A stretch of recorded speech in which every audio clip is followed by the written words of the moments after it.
Welcome to the Authentic Sales Leader Podcast, where we bring on exceptional sales leaders to dig into their stories, experiences, get their advice, and most importantly, learn what it means to them to be an authentic sales leader. I'm your host, Colin Mitchell, and I suggest that you grab a notebook and a pen as every episode is packed with their wisdom and knowledge. All right, welcome to Authentic Sales Leader. Very excited today to have Mark Kosoglow on the show. Mark, as a teenager, started watching videos in the back of a storeroom on a 7-inch black and white TV to learn how to sell shoes, and was employee number 1 at Outreach and now the Chief Revenue Officer at Catalyst Software.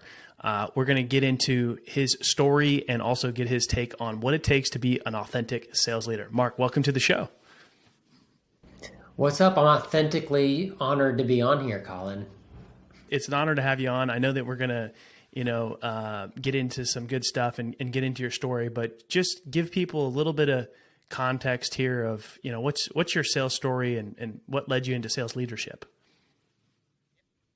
Yeah, so I am a habitual lifetime salesperson. The rumor is, according to my parents, that I started selling when I was 7 years old on vacation with my parents at my uncle's beach house in Delaware, where his children were older, and I took all the toys that I didn't want to play with that were old, put them in a wagon, and went door to door and tried to swap them with the neighbors for toys that were more interesting to me. So that's where it all started.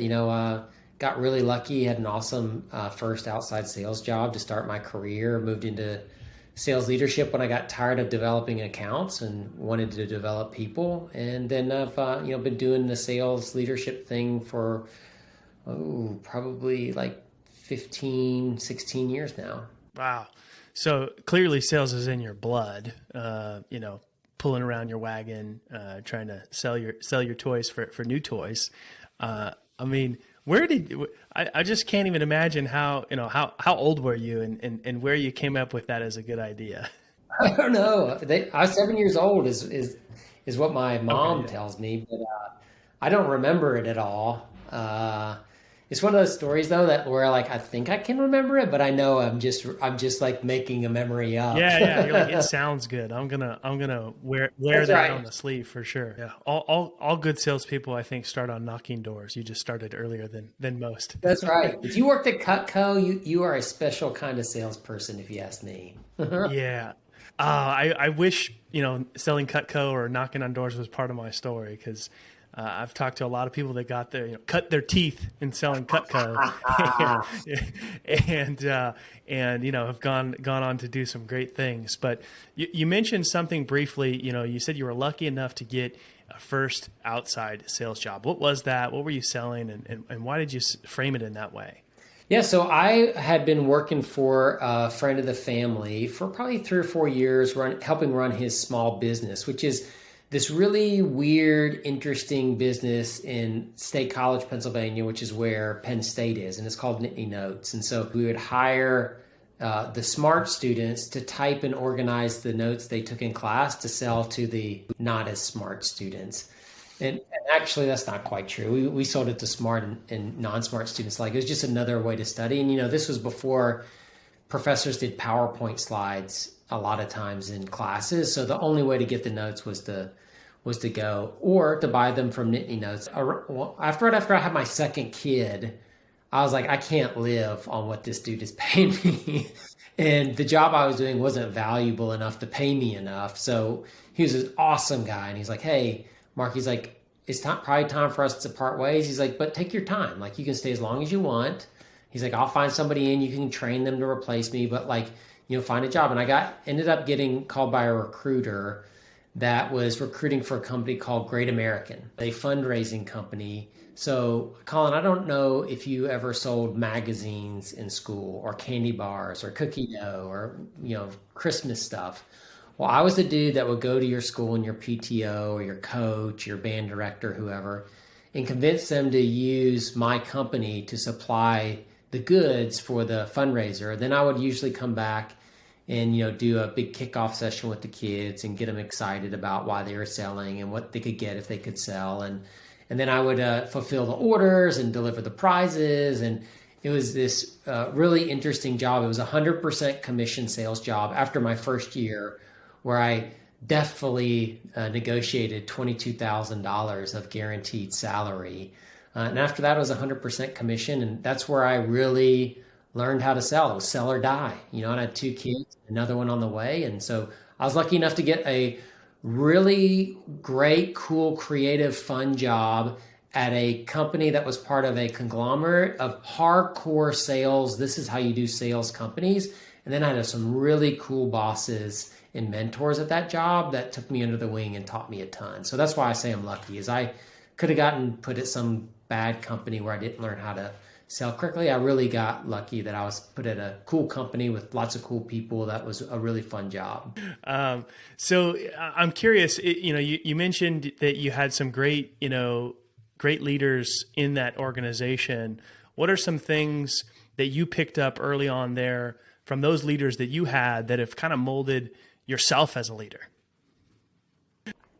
Yeah, so I worked for a guy named Dick Bernhardt, and he was my direct manager.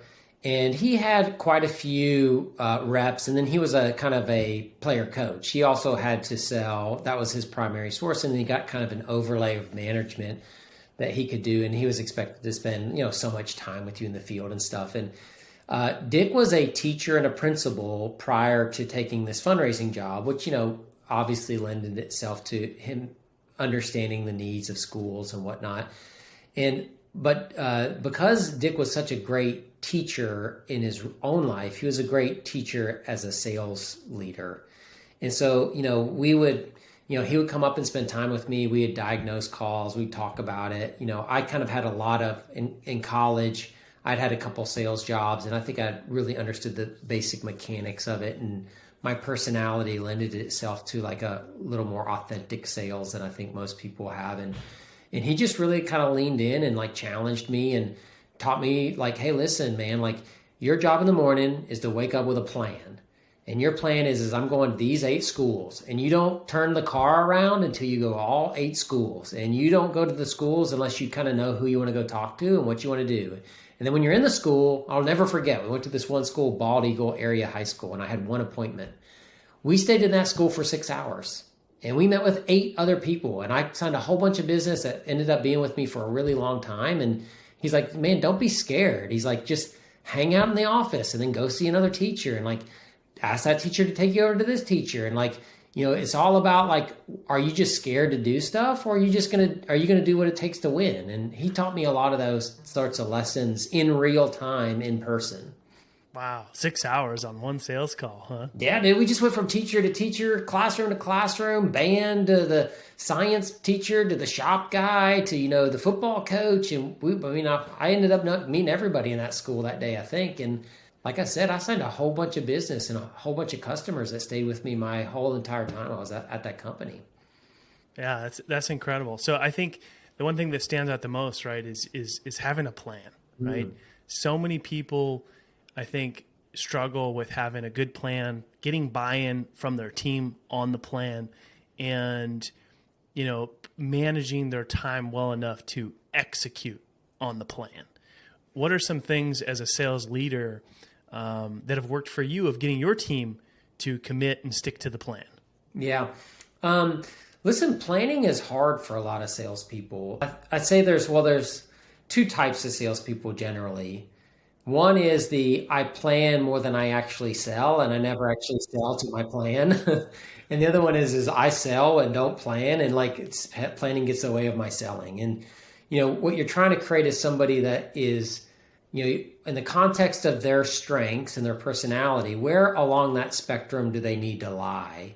Because we know that both selling and planning are productive behaviors, but like, how do you find the balance for a person? And so there's certain things that you need to figure out, and that should be part of the system that a company gives you. Like, what accounts do I go after?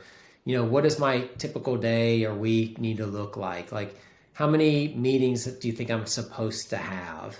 How many opportunities can I have open in my pipeline at once before I can change my prospecting behavior and stuff like that. And so I've worked with a lot of reps on how do you create your overall territory plan. That's like, I got all these accounts in my territory, and we always have a saying that, focus brings intentionality, and intentionality helps you succeed. You can't be intentional if you don't have focus. And if you're not intentional, then success is just luck, right? And so that's what we try to do, is create like a workable plan that allows you to say, this is overall how I'm going to attack my territory. And now that I understand each kind of bucket or tranche of accounts I want to go after, what level of planning do I need to have in order to attack those really well? Like a second tier of accounts probably doesn't need the account plan. They just need to brute force automation, get in and figure it out. And they're valuable to get in, but not valuable enough to be intentional about. Versus your top tier accounts need to have a level of intentionality and thoughtfulness, because there's enough value there to create the need to have the work of planning. Versus if you just do those scattershot, you might blow a whole bunch of really high valuable accounts. So that's kind of a general way that I've helped reps figure it out. There's specifics of account plans, territory plans. We used to have like, what's my plan to my number? And we'd figure that out. And those all kind of vary, but that's the general gist of how I think about it. I'm gonna take on the bait that you threw out there, just because you're speaking my love language a little bit. But you mentioned different personality types of sellers. How do you approach, leading different people with different types differently? Yeah, I think that the first thing is important is, what are the non-negotiables? Like, I require hard work. I want you to work hard. And then that doesn't mean put in the time, but it means doesn't mean like work on the weekends. What it means is I pay you a very competitive salary to work 9 to 5 for me. Need you engaged and give me your best work from 9 to 5, right?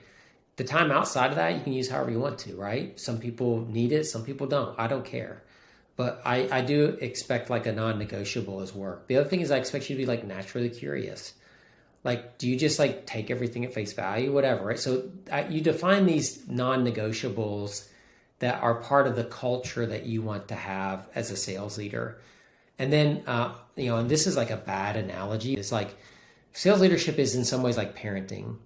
And I have 4 kids. I think I've raised my kids well. I'm very proud of the people that they are. And 3 of them are in college. One of them is just entering their sales career now as an SDR, starting in the next few weeks. So like, I feel like I've raised really good, productive, positive, fun kids that are turning into great adults. But here's the deal is like, if you give the kids guide rails, they're infinitely creative inside those guide rails. If they have no guide rails, then they just are searching for the guide rails all the time, and they never kick into creativity. It's really is the paradox of choice. If I give you a closet column with 1,000 shirts, 1,000 pairs of pants, 1,000 pairs of shoes, you always walk out of the closet thinking you could have picked a doper outfit. But if there's like 2 pairs of pants, 2 shoes, and 2 shirts, you can walk out being like, I picked the dopest thing, right? And so that's where I think like rep personality comes in is like create the guide rails and hire people that are willing to work in those guide rails. And then that's where you can get infinitely creative, and you need to have a diverse team that approaches the problems in different ways so that you can all learn from each other and represent the people that you're going to be selling to. But like, that's how I deal with personalities is give some guide rails and then, hey, let's figure out what works for you inside of those. Yeah.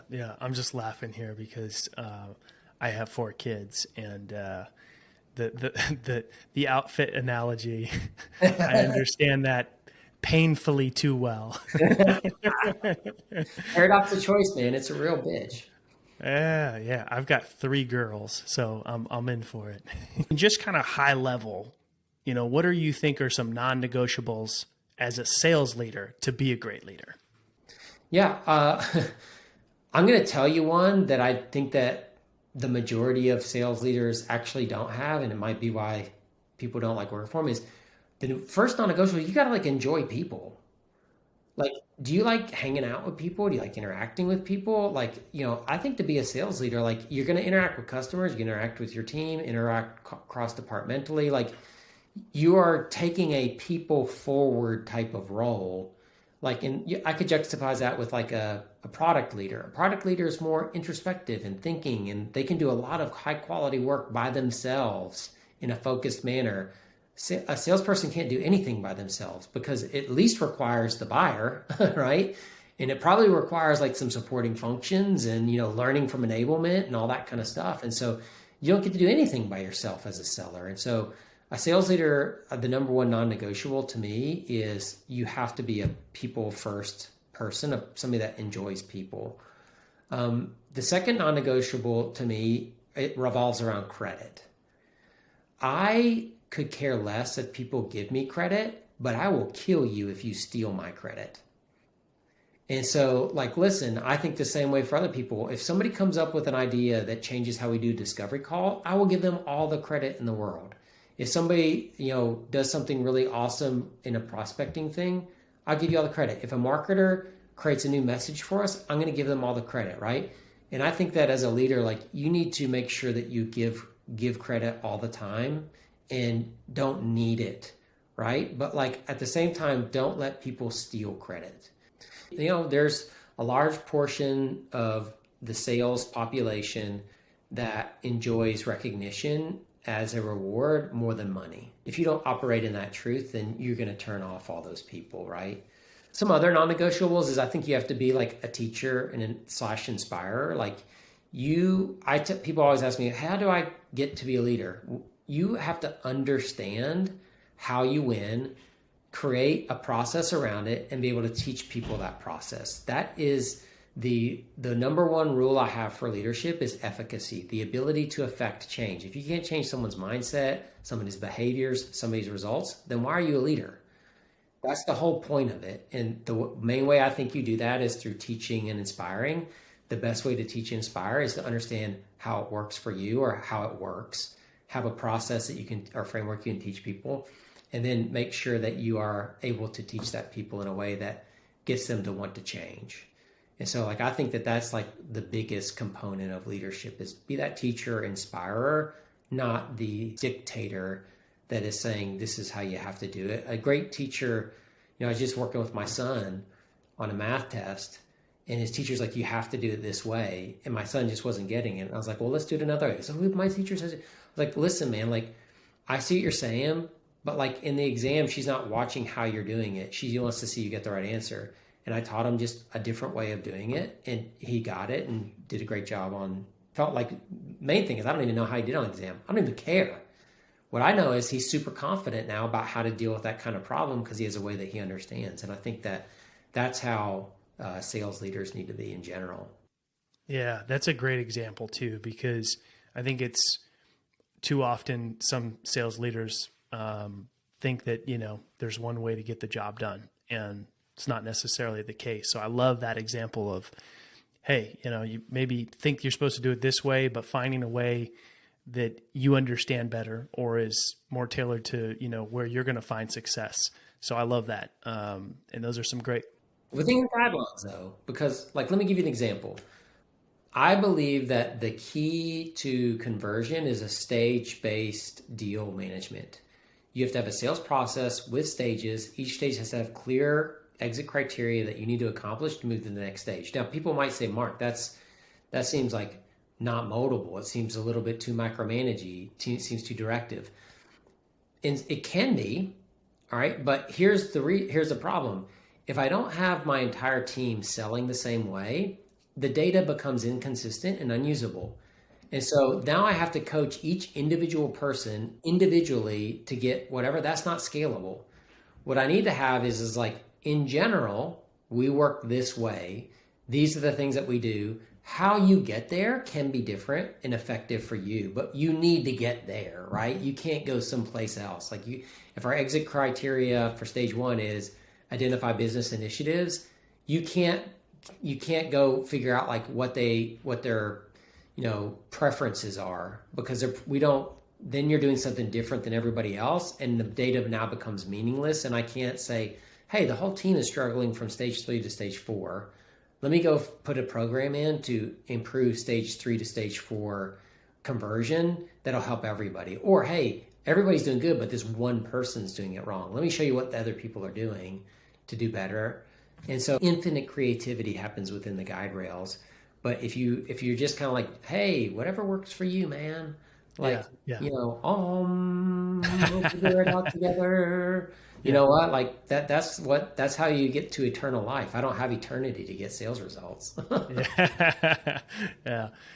Mark, thanks so much for coming on, man. Any final thoughts? And then where's the best place for people to follow you or get into your world? Yeah, listen, I think when it comes to sales leadership, there's people that know that they want to go there. There's people that don't know they want to go there but should be there. And there's people that don't even think about it as an option, right? And I think really what it comes down to is I would not think of sales leadership as a progression of your maturation of the mastery of sales. And if you really love the craft of sales, you should figure out what your expression of mastery is. It could be, and I've met people like this, that their mastery is they're the best technical and mental sales person ever. They don't need to be a leader. They just want to be in more and more deals and work deals because that's what they love and have complete freedom.